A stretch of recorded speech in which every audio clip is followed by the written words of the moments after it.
Hello and welcome, everyone.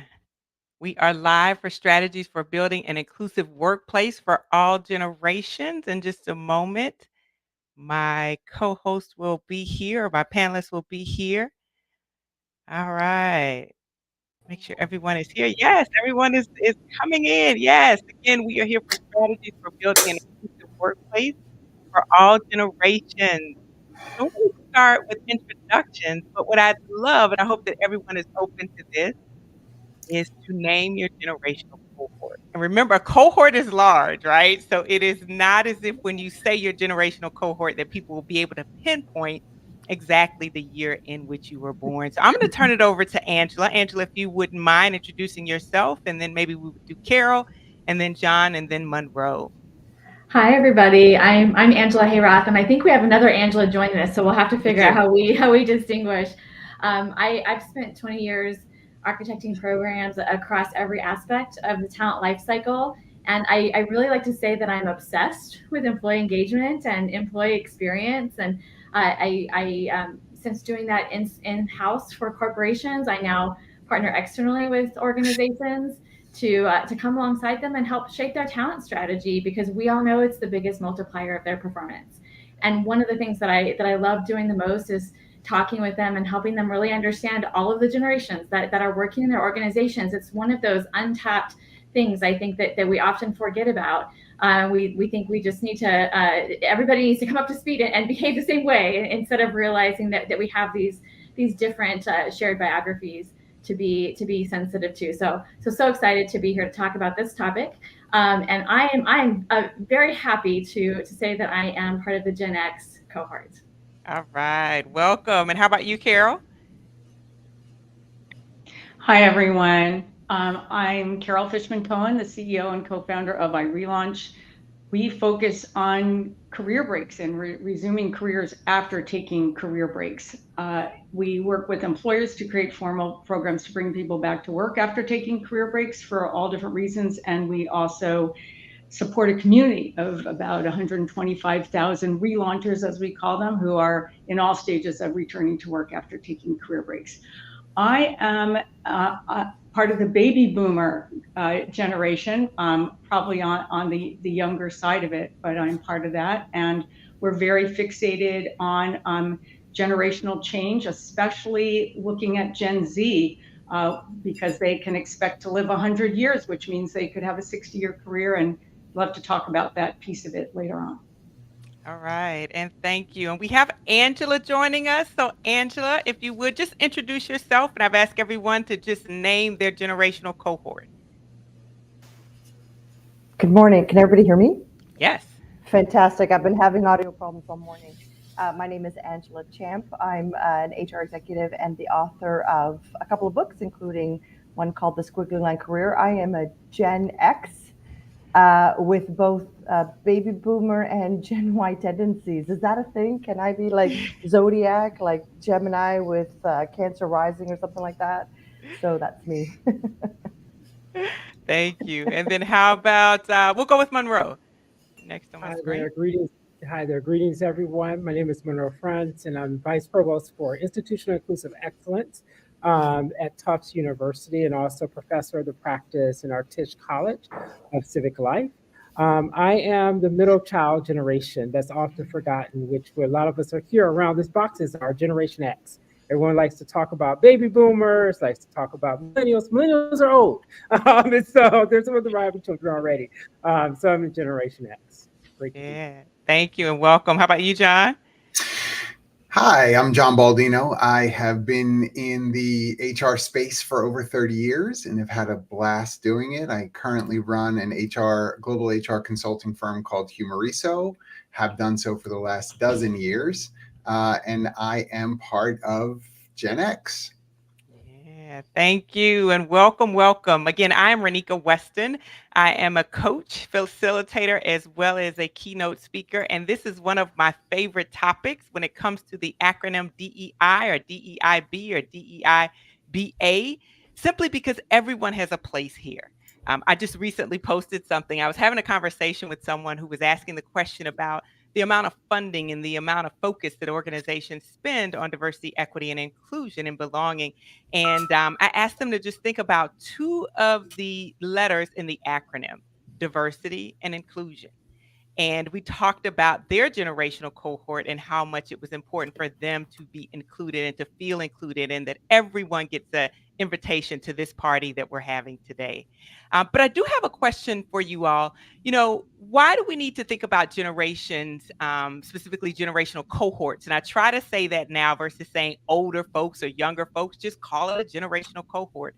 But why do we have to think about generational cohorts when we think about inclusive workplaces? And I'd love to hear from the squiggly line author first. Thank you. I think this is such an important topic because work is such an important part of a meaningful life. And a lot of people dislike work because of the people, right? Work would be great except for the people.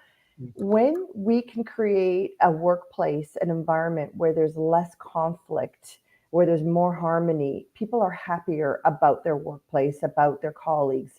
And so why paying attention to inclusion in generational cohorts is because creating an understanding of where each cohort is coming from. I know that we're going to be generalizing a little bit because it's not 100% for 100% of each of the people in the cohorts. But when we can create an understanding of where people are coming from, what their definitions are around work, around leisure, why are some people being referred to as lazy, we can minimize or sometimes even eliminate conflict at work. And that makes it better for everybody. And then everybody's happier at work and has a sense of belonging. And so that's why I feel that focusing on generational cohorts is so important. Yeah. Anyone else want to add anything to that? No? So I'll be the contrarian. I'm not saying that it's not important. It certainly is. I tend to think about it a little bit more contextualized in season of life rather than generational cohort. And I think that there's an inclusiveness that really goes one layer deeper as a result of doing that, because we all know that there are those who may be in a particular generation who don't have a mirrored life to someone also in their generation, whether that be family choices that have been made, spouse, children, whether geography choices have been made, whether there's a family unit extension involved or not. All kinds of things really play into where that person finds themselves. And so at a particular season of life, there may be certain areas that matter more than they did either 10 years previous or may 10 years in the future. I love that, John. That's one of the things that I love about being able to really moderate these sessions, because of the information I learned. I was facilitating a session and it was interesting. We were talking about identity markers, and one of the individuals is a grandmother and said that she will not actually talk about that at work. Very young looking woman. And she said that people oftentimes, here I say young looking woman, but and I'm still working on this and catching myself. But what she said is that people will then begin to judge, because people begin to think about a season of life, as you put it, John, and hadn't really maybe made that correlation between the two, but thinking about a season of life of what a grandmother should look like. So very interesting. Thank you for adding that. Let's talk a little bit about career breaks, because what happens with these seasons of life when people oftentimes have a career break? Maybe Carol or Angela, add anything to that? I can start. So when we think about career breaks, we think about career breaks for all different reasons, most of which have nothing to do with a person's work performance. So it could be caregiving, and probably the biggest subset of people who take career breaks are women who take career breaks for childcare reasons. But there are men who do that, and women and men who take career breaks for a whole range of reasons, which could include elder care or unretiring, or maybe you're a trailing spouse or partner with someone who has an overseas assignment, or military spouse. Maybe you took time off for your own health issue. But the idea is that high performers don't lose their ability to be high performers simply because they take career breaks. And we're starting to see what our mission is at iRelaunch is normalizing career breaks and the career paths that include them. And I have to say that COVID had a lot to do with making career breaks more commonplace and having recruiters and employers become more familiar with them because over 4 million people withdrew from the labor force at the height of the pandemic. So career breaks and having pathways back into organizations after career breaks are going to become more and more important over time. And that's in part because our youngest employees with their 100-year lives will work 60 years and they are unlikely to work all the way through. So we see more career breaks going forward, and companies that or employers that have formal reentry programs in place will be at a competitive advantage to engage and re-engage with people as they move in and out of the workforce. Yeah, and just as a follow-up question to that, I know that some industries, it may be, we use the word difficult, more difficult than others. Not sure if you or others have experience in the tech industry. So if you do, or want to speak to that, talk to me a little bit about what that looks like, maybe reentry for someone in a tech industry that's moving so fast. Yes, and you're right. Technological obsolescence is probably the number one concern that employers have about people who take career breaks, even if they're not in a highly technical field, but certainly if they are. And we have seen, and we document hundreds of success stories, and we focus on the ones where people return to highly technical careers after very long career breaks, because we find that people start to update themselves while they're on career break by coursework or credentialing, and the employers that engage with people who are coming off of career breaks, in many cases looking for people in technical roles. These programs are competitive, and the people who rise to the top are the fearless learners and the lifelong learners and the people who are working to update their skills, and then they're not technologically obsolete anymore. It does take, though, some examples of even people within an organization who have done this to move the skepticism that managers may have about how can people possibly keep up with such a fast-moving field. But we've seen it done over and over again, and the models for career reentry programs that involve internships, which they call returnships, are very successful. The average conversion rate of those programs is over 85%. Yeah, let me just write that down. Returnships. That's a new term for me. I want to make sure that I am capturing some of these. When I think about internships, I think about students oftentimes in a college setting, right? When I think about returnships, I'm like, that's different. Hadn't really thought about it from that perspective. But Monroe, quick question for you as you think about, organizations and how organizations can maybe blend folks together. What can managers do in order to make sure that the workplace, right? Because we're bringing people in who maybe just came off of an internship. We might have people who are coming off of a returnship. So how can a manager create an environment where employees across all of these generations actually feel included and valued? Thank you. Well, first and foremost, I would say that we have to acknowledge the talents and the gifts that people are bringing across their lifespan trajectory, that and the value add, and be very explicit about that, right? That where we can see even people who are returning into like organized work. I actually have a little like challenge with the career break thing, because I feel like everything we do in life could add to our career, whether we're in a formal workplace setting or not. And so I think that when we see the value added, people are bringing across all milestones and uplift those things, and things such as reverse mentorship programs where people in leadership roles are learning from those who are more junior. That shows the value add of being able to learn from people who are in different places in their career trajectory than you. I think also like facilitating these opportunities where people can learn from people who are in different places in their career, and not isolate people or not minimizing even though sometimes I know it can be challenged. We all, get on our soapbox about this generation or the other generation. And I think in the workplace, we have to start disrupting that. because it is an easy thing to fall prey to, just like any other stereotyping that we do.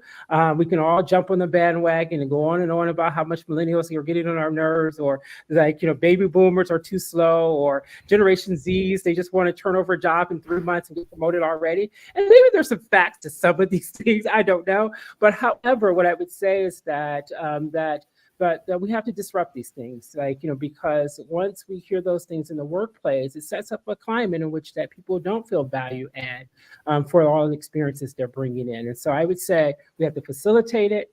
We have to speak about it and name it, and about the importance of the diversity of our generations in the workplace. And we have to demonstrate a commitment to showing the value add of all the different experiences people bring, because when we do that, it's adding a diversity bonus, right? And that we're actually seeing greater innovation. We're actually allowing people to really feel authentically engaged based on who they are. And we have to facilitate that as managers and leaders in the workplace. Yeah, I love that. I want to follow up on that. You mentioned facilitate, name it, which I have to get a jazzy sort of thing that flows with that. And then you said demonstrate, facilitate, name it, and demonstrate, right? So I got to get something for that in the middle. But what are organizations doing? What have you all seen? I mean, when I think about the type of training that's done, let's say from unconscious bias, right? Most organizations, that's sort of the entry ticket, right? Most organizations have done that. They're going beyond that. Some of them may even be having conversations around race. Some of them are having conversations around ability. What have you seen organizations do that have been very successful, or increased levels of engagement, or just allow people the opportunity to actually name it and actually demonstrate that they are learning? Anyone want to chime in with things that you've seen within organizations? I'd love to jump in and talk a little bit about where I've helped some organizations with this. And I think it's bringing a lot of this together. It's really about seeking first to understand, and understanding why a generation is how it is. And I think that's the intersection actually of what we talked about between season of life and generation. So I seek to help some of these organizations understand there's a little bit of a difference. There is the season of life where that person just can't seem to get the etiquette of what it's like to work in the office. That all those Gen Zers, what's wrong? What's wrong with them not understanding the office etiquette? Well, you know what? Weren't we all like that when we were in our 20s? Because we were all learning. It didn't matter what generation we were in. Or I'll hear people say, "Oh, boomers, all they care about is retirement. Can't they just get off the retirement this, retirement that?" Well, it's their season of life. It's where they are. They're about to retire. Of course, that's what they want to talk about. It's not about the generation they're in. It's about that season. So we talk about that first, and kind of breaking that down and understanding, we need to understand that first. What season of life are they in? But then put on top of that the generation, because the generation brings with it what I call a shared biography. And if we don't understand that shared biography and how it intersects with the season of life, then we'll just throw people under the bus and bring our biases into it. So I think the returnships is an interesting part of that, because I think Zers are their kind of shared biography is that it's okay to step away if this isn't part of my dream life. It's okay to take a little bit of a step back if I want to redefine what I want out of this. But a boomer who's been kind of brought up in a shared biography of duty to job, duty to country, duty to problem solving, and an Xer who's been all about, I work really hard and I'm independent, and I'm skeptical of anybody who doesn't work so hard, because we've all been about independence. They can see that as a negative. So instead it's, let's seek to understand why somebody might want to take a step back, or why somebody might need help in this kind of communication style, or whatever it might be. And if we understand it from how they were raised and what their shared biography was, it opens up a whole plethora of understanding, just like it does when you learn about your biases and all of these other things in some of these broader topics. So it's understanding why people are the way they are first, and then how can we come alongside and help them from that standpoint, instead of just poking fingers and blaming. Yeah, I love that. That's the name it piece. Anything to add to that, Carol? I saw Angela raise her hand, but either of you, I want to make sure. Sure. So one thing that's interesting about people who take career breaks, and Monroe, I really appreciate your comment about why do we even call it a career break? It's just part of our lives, and everything contributes to it. But the idea that so many of us, when we're earlier in our careers, we're appropriately in exploratory mode. Then, we're not fully formed. We may just fall into some job right out of school. Maybe we're fulfilling our parents' expectations by even going to a certain kind of school or majoring in something. And we find that people don't even have the opportunity, or they don't give themselves the opportunity to step back and reflect on whether they were on the right career path to begin with until they are on the career break. And that is the time when they realize they've lived more life. They're a more fully formed human. They have a better sense of where they can add value at an organization. So that's when we see this real refinement in terms of people's perception of themselves and where they should be when they return to the workforce. And some people are fortunate that they landed in exactly where they should be long-term and returned to exactly what they left. Some people loved what they were doing before, but maybe it's no longer compatible with their lifestyle to have to jump on the first plane out tomorrow morning. So they go back to something related to what they left, but not exactly the same thing. And then about a third of people identify that they were not on the right career path to begin with, and then they relaunch their careers in an entirely different direction. Yeah, thank you, Carol. Angela, anything to add to that? I wanted to build on Angela's point about seeking first to understand by sharing something that we did at one of my organizations. I had a very large team that I was managing, and there was some conflict that were being blamed on generational differences. And so we took our team and we broke them off into their generational cohort. And I asked each team to write what they seek at work or out of work, and what they hate about work. So it was specifically around workplaces or around working. And then after each group was done, I had them go around and look at each other's lists and circle which one was common to what they had put on their own generation. So the baby boomers looked at the Xers and circled, and the Xers looked at the Ys and circled.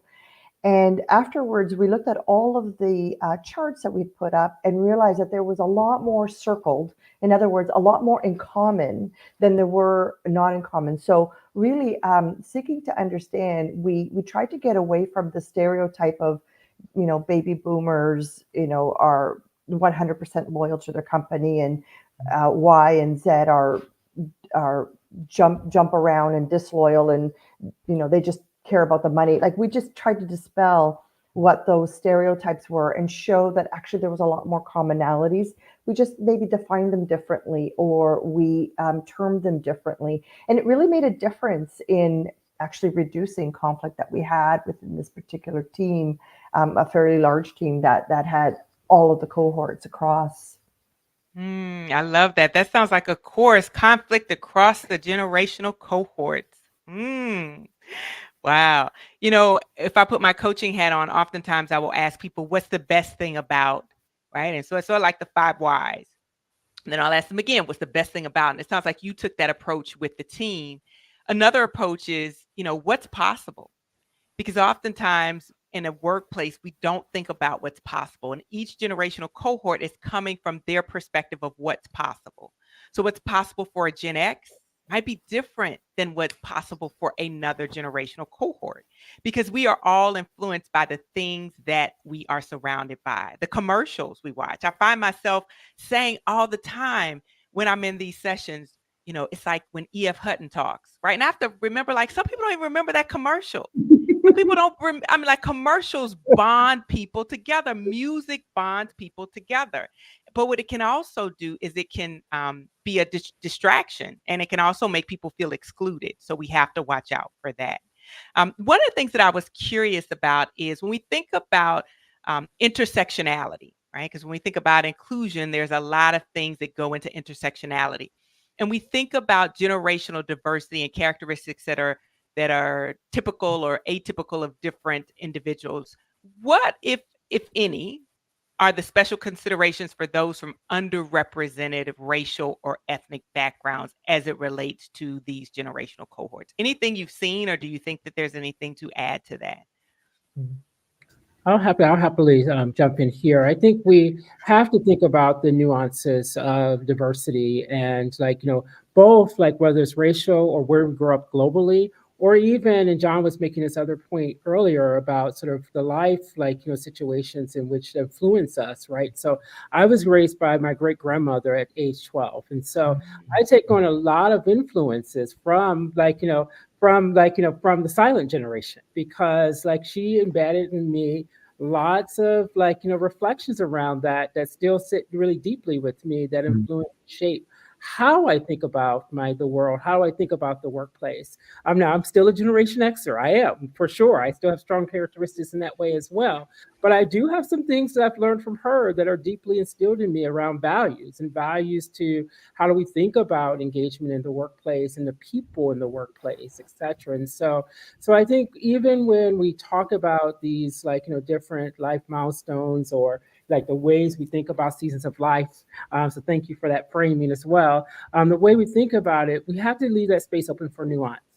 We have to leave that space open for like listening. While we have these broad generational characteristics, but it looks different in the US than it does in in South Asia, or it does. And I spent a lot of time in Abu Dhabi, and so in the Middle East. And so it's the way they're talking about and experience things related to their generational differences as a new society, is contextually in that frame, in that time, it's different, right? It's just different than what some and then there's some things that are not, because of technology and social media and all of that. And so all I have to say is that I think that in the midst of all of this, as we were thinking about the ways that people experience the world in the workplace, while generations are a key marker to help us make sense de facto of some things, we should still ask those questions about what don't we know about this person?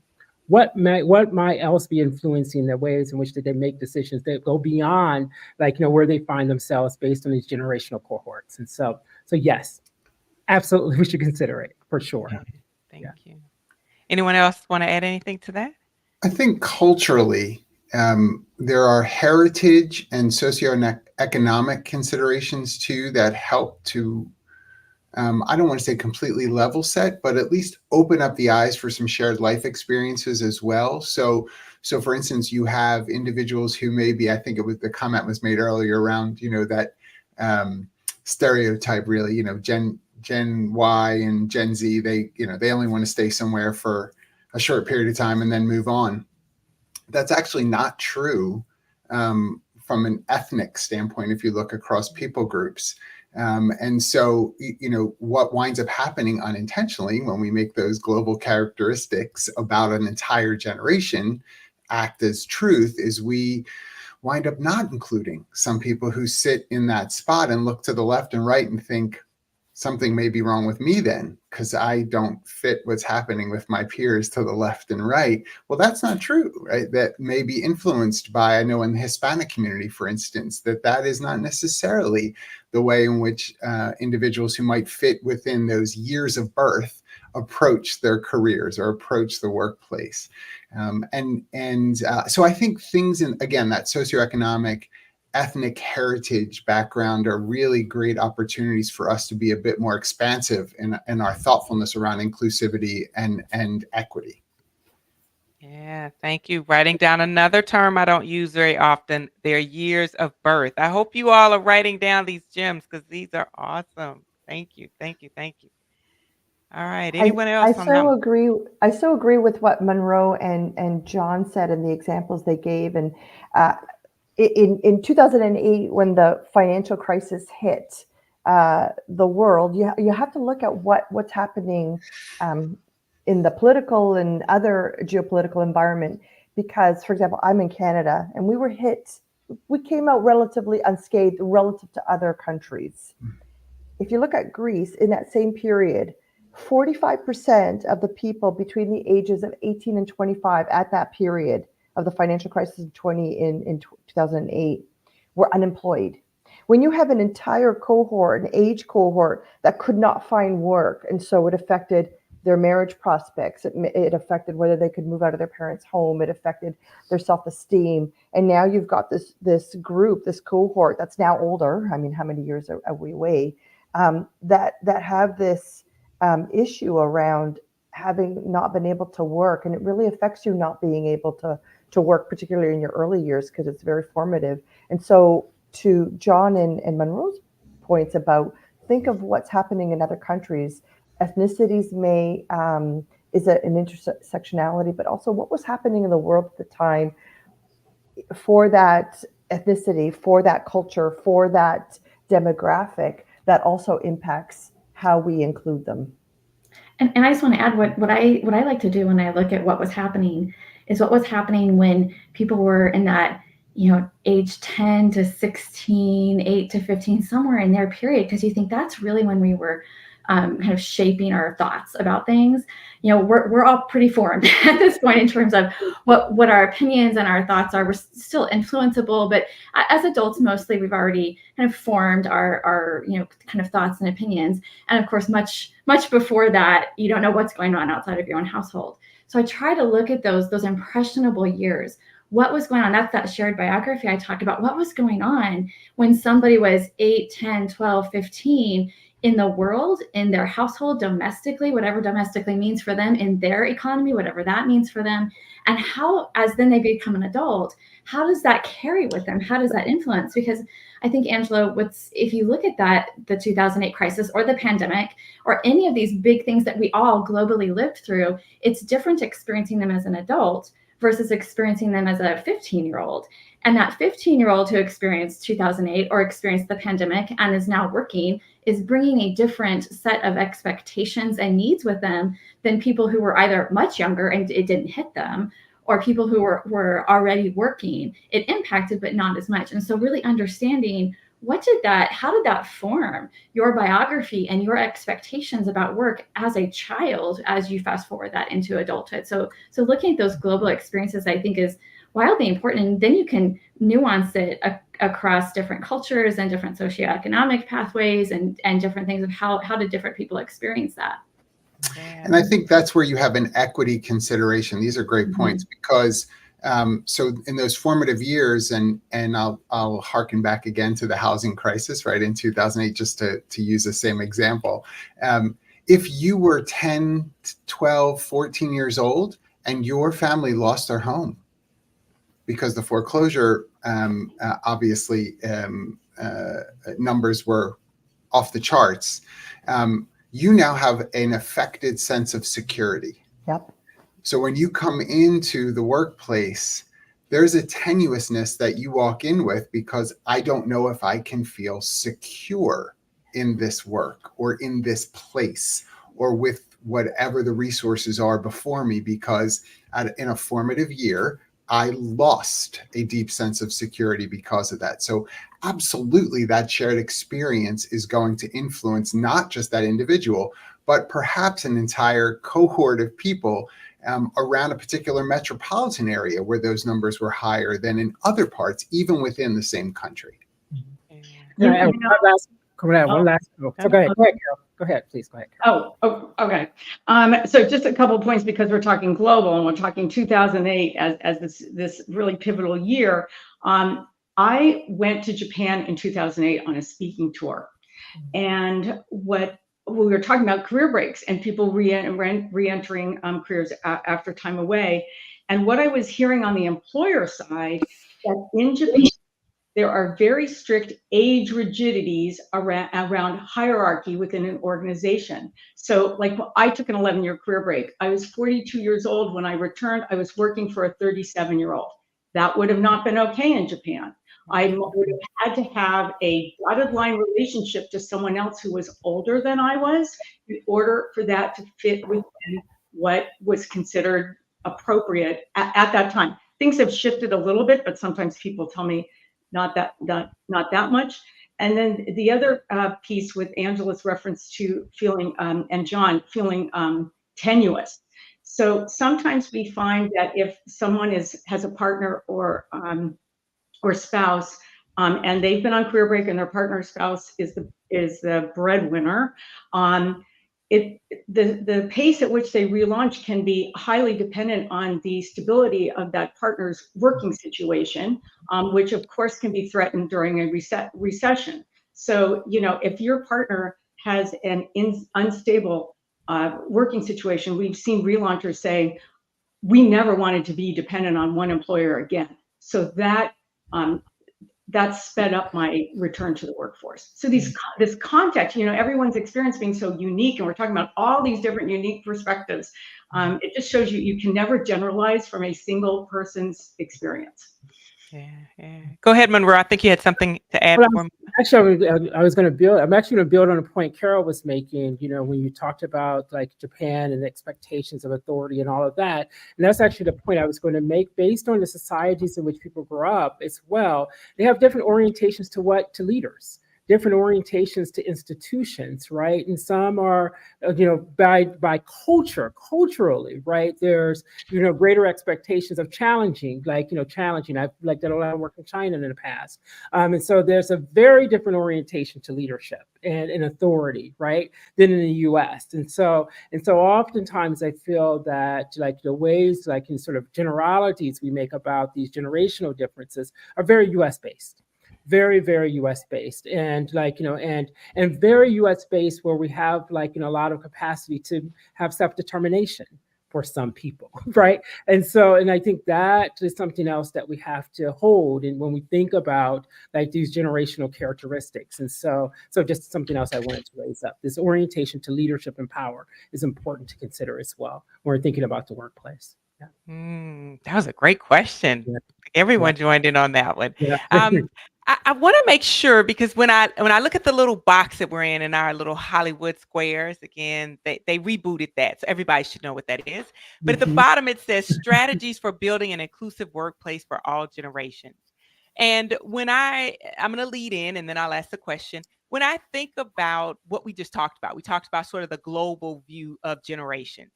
And when I was just coming up in the workplace, if you got a global assignment, that was like, you were doing it. You really big. And people were taking on global assignments, one, sort of to check the box, also to understand how business was done in another country. But I think it's so much more than that now. When we think about what it means to go global, it's not just how you do business, but all these things that we have to take into account. So for me, if I were to think about one strategy for building an inclusive workplace that organizations need to think about, it is changing their narratives. Changing their narratives around how they look at their employees, for me, the global piece, because that was such a big part of my career, and it actually was disappointing at times because I didn't get a global assignment. So I'm going to throw it back out to you all. What is one strategy? And we're not finishing up, but I just want to make sure I bring us back to why we are here. What is one strategy for building an inclusive workplace for all generations that you would like to share with everyone? And I just want to go around so everyone gets the opportunity to share their one strategy. If this is the one you're going to sell, this is the one that's going to change the world. No pressure. Like, what would it be? And whoever's ready, go ahead and start. I'll start. I would say my one strategy would be, do not make assumptions about a person or cohort's motivations based on stereotypes. Understand the geopolitical, the contextual circumstances of the individuals, rather than making assumptions about, and sometimes false assumptions about, that generation. Okay. Not everybody who's 67 wants to retire. Not everybody who's 55 wants to go to 65. And not everybody who's a Z wants to job hop because they don't like their employer. Okay, thank you. So the first strategy, suspend those assumptions. Mm-hmm. All right, who else? One thing I think that, and you kind of mentioned this, Renika, at the beginning, about why generations is such a great topic. But I think what brings us all together, regardless of race and gender and religious preferences and generation and all of these things, is that all of us want to belong. We all do. We all want to find our people, and we all want to fit in with those people. And we don't want to leave those people once we found them. And so finding what is it that brings people together in your workplace. Belonging is going to look maybe different for different workplaces, maybe based on location or industry, but finding what is bringing people together and listening to hear what does belonging mean. Because I'll bet you anything that cuts across all generations and all of the other aspects of equity is that we all want to find a way to belong and find our people. And once you find what that is, then you can really capitalize on it in your workplace. Love that. So the second one is find your why, and the why can be tied to belonging. Love that. Mhm. Love that strategy. All right. Who else? I would. Go ahead, Oh, I'm Don. sorry, Monroe. Go ahead. No. So I think check your biases, right? And one way to do this is as a leader and manager is to establish your board of trustees, your posse that has like people across generations, right? And so I make this joke that my nephew, who was when he was like 6 and 7, he was my greatest accountability partner because I love to swear. And when we were on vacations, he would hold me accountable, 25 cents, 50 cents, $1 for every swear word, right? It taught me very quickly to stop doing that, right? And so that was a young leader that was a part of my board that immediately helped me accountable. And so I think, checking our biases, and the way we do that is by engaging across the differences across generations is what I would say. Yeah. Oh, And me, I love that, Yeah. Monroe. Check Yeah. your biases Yeah. and get yourself a generational posse. I love that strategy. Yes. All right. All right, John. Sorry about that. Go ahead. No, I love that because I love that you have an accountability partner who's also an entrepreneur. So good Right, for him. I exactly. love that. Hello, John. Hello. That's terrific. I would say, the first thing that comes to mind when I think about strategies, right, for what we're building is to know where we're going. And so one of the things that I often would encourage is what does the end, even if it's a mythical end, what does it look like? So that everyone can kind of know what we're moving towards. Too often, I think, especially in human resources proper, we like to put plans and programs into place, but they're sort of willy-nilly all over the place in terms of, well, what are these 6 things that we did over the last 2 years moving us towards? Is there a commonality to where we're going here? Oh, we're all just going to, be inclusive. I got to tell you, what that means to people varies, right? What inclusivity means. And are we even level setting the definitions? So again, I would say know where you're going. Yeah, love that. Find your North Star. That is a key strategy. Love that. All right. Who else? I think I'm the last one to speak, so I'll go. And I know this is all I talk about, but employers should build a career reentry program, and here's why it's relevant for multi-generations. So if you have a career reentry program in place, that means your own alumni, people who have left the organization to go on career break, can come back through that program. Your current employees know someone, their friend or relative who's on a career break or contemplating one or getting ready to go back to one, and they can recommend them for that program. Employee recommendations are one of the biggest sources of candidates for these programs. Your younger employees can know that if they're anticipating a future career break, their organization already has in place a pathway back for them if they choose to go in that direction.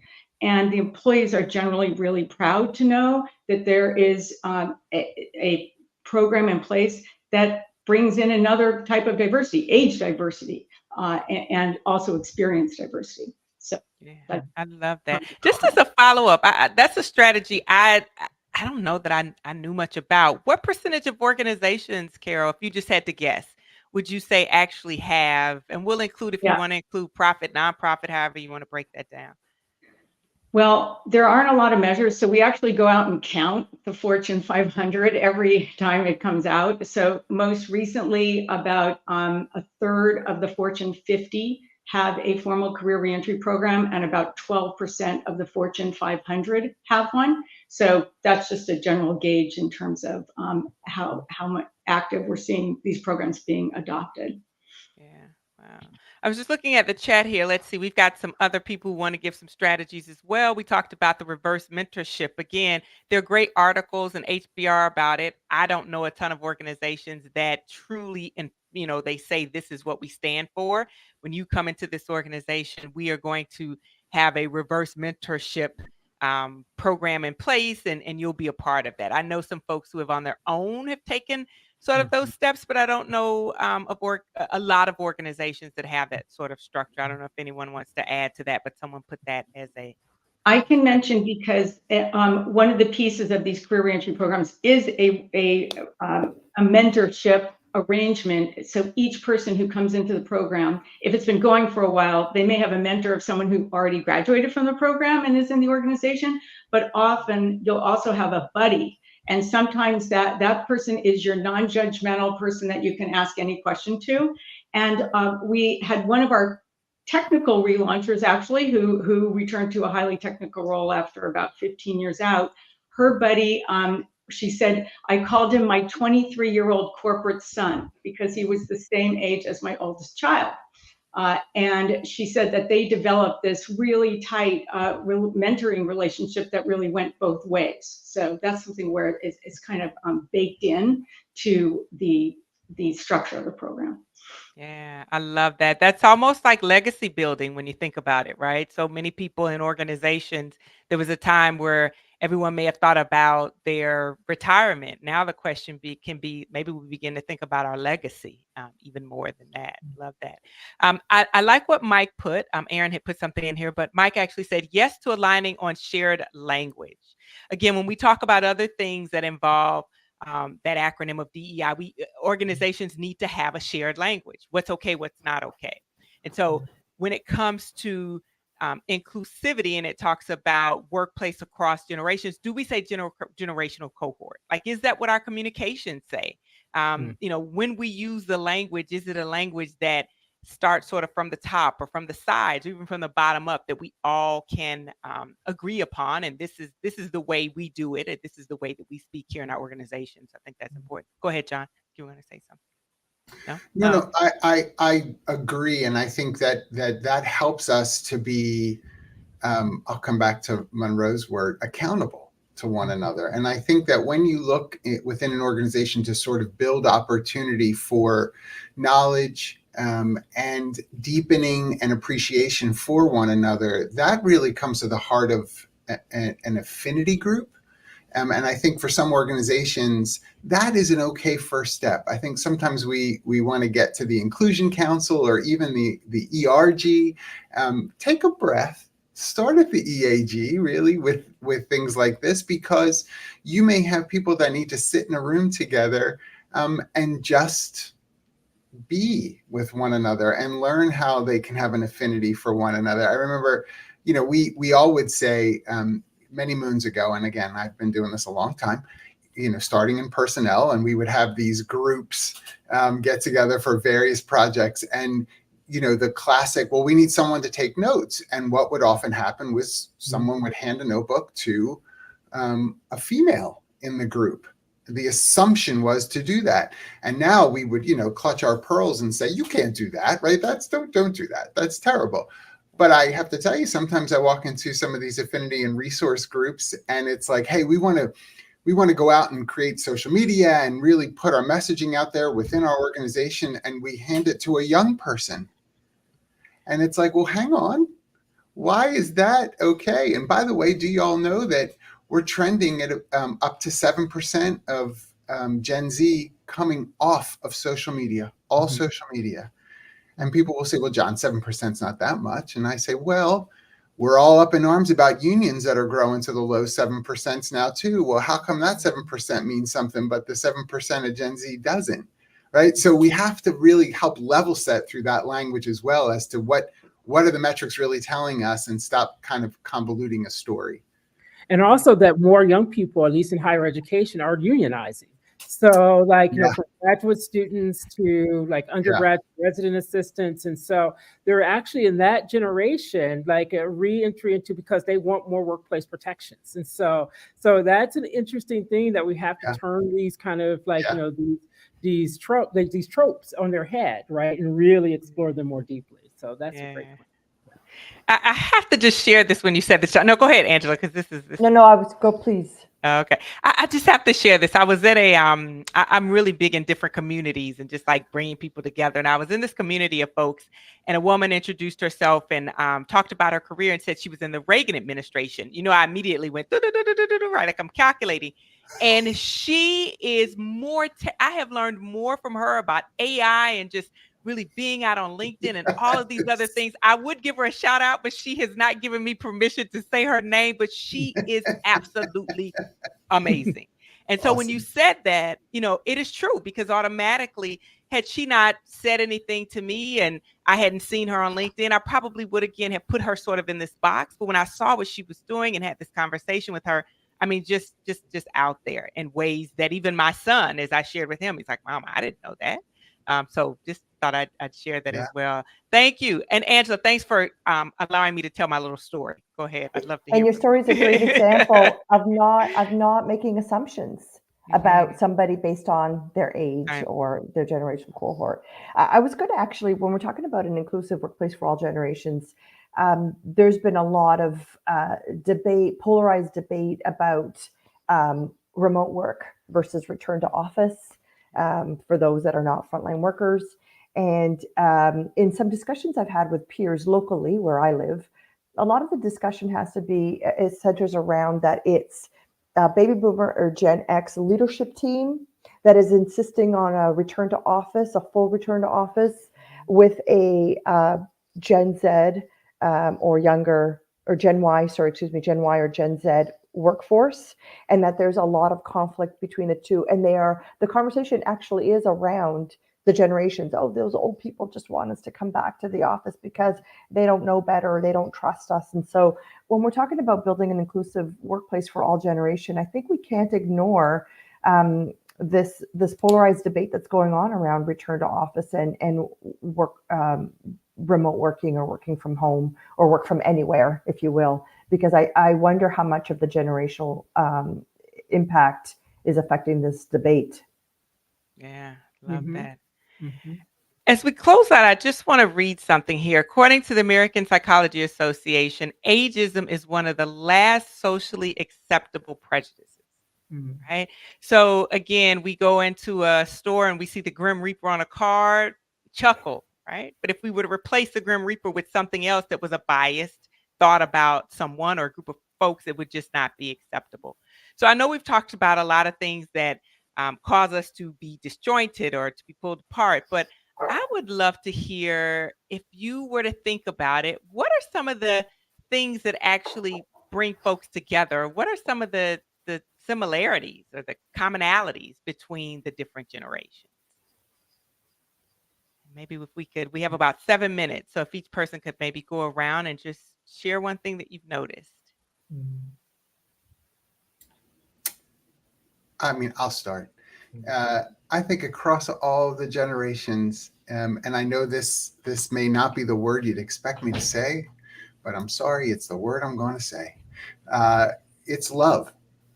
And I think that if we figure out ways in which we foster a sense of love, that's not in some Hallmark movie, predictable sort of way. Sorry, Hallmark, you can at me later.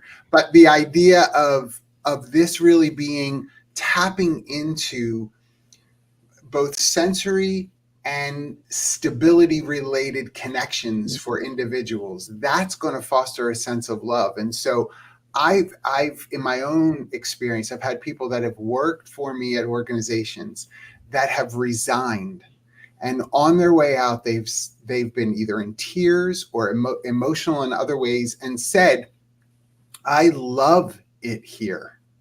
I love the people I work with.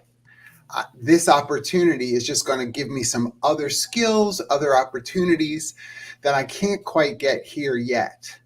And I think if you are an organization where, as one example, boomerang is allowed to happen, that people can come back, that's a great sign to know that you're fostering some sense of love there for individuals to travel a path that makes sense for them as an individual, but also a part of the whole. Love that. Thank you. What about you, Monroe? I'm just going to go around. future? Well, I mean, one thing that I think I like to actually encourage people across generations to do is to be like positive, like disruptors, in a way in which that, like, like name it.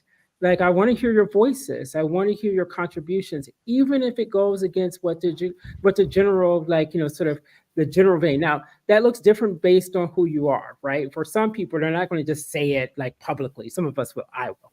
But then others, like, you have to create a space for that to happen in a way that makes sense for them, for their voices to be heard. And I like positive disruption, like that we can all not always have to stick with the grain of what we perceive everyone else wants to be or do. Because sometimes when those voices then are heard, someone's willing to name it or speak up, it actually makes other feel, okay, I have now permission to say something too, right? And that expands across the generations. And we have to create conditions where we say, like, having your voice heard, even if it's disruptive in this moment, not messy. I'm not talking about messy, right? But even if it's just like, it makes it better. It makes it better for all of us. And that's truly how we're getting to. Someone just wrote about belonging, because belonging is about being able to say the darnest things and know you're still going to be able to be valued in this organization, right? It's not about kumbaya. And so that, like, to me is a very critical thing that I would like to, like, imbue in all of across the generations, this thing about being positive disruptors. Yeah. All right. What about you, Angela C?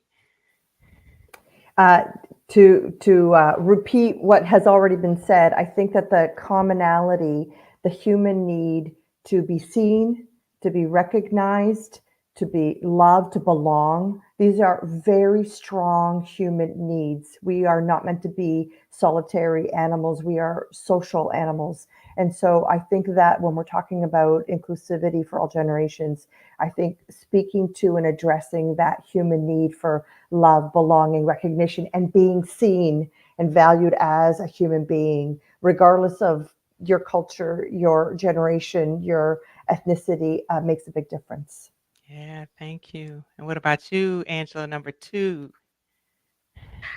A couple of different things that I'm observing. One is that we've all been there, right? We've all been stereotyped. We've all had something said about, in this case, our generation that was negative. We've all had something said that was positive. We're all proud of maybe where we've come from, and want people to know. So I think we all share that commonality. I know Zers feel like they're being picked on right now, but we were all picked on too. And it doesn't make it okay, but it does make it a shared experience. And so I would say, as you are starting to maybe find yourself saying something about those people over there, right? Pointing your finger and saying, oh, those Gen Zers, or oh, those millennials, or oh, those fill in the blank generation. Remember, people said that about you too, and it didn't feel very good. And so to remember that's a shared experience that you don't need to proliferate. And then the other thing I would add is, it may look and sound a little bit different, but we all want to find some sort of balance, blend, what have you, with our lives and our workplaces. And again, that how we do that might be a little bit different based on that life experience that we bring, but we all want it. And so don't cheapen it out and say, oh, they all just want to work from home because they're lazy, or they all want to spend so much time taking time off and doing this and that. We all want to find that balance, and we just need to talk about what that starts to look like, and that we all value that, because we are all humans with that shared balance between the two. Yeah, I love that. Thank you. And then Carol, if you could close us out, the commonalities. Okay, so I just have a little bit of a step back, because I'm thinking, as we're living longer, how do we even define the generation, the starting point and the stopping point? And because I'm trying to think, if people are going to live to age 100 and they're going to work 60 years, what is old? And when does ageism kick in?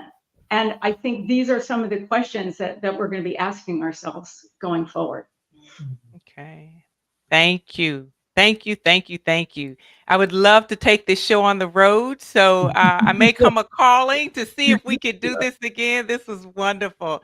Thank you to all those who are out there. Thank you to those who put things in the chat. Please be sure to follow, or even follow up with individuals that you see here on the panel if you'd like further discussion. Take care, everyone, and have a great day. All right. Bye-bye. Thank you, Renika. Thank Uh-huh. you. Take care. Bye. Bye-bye. Thanks.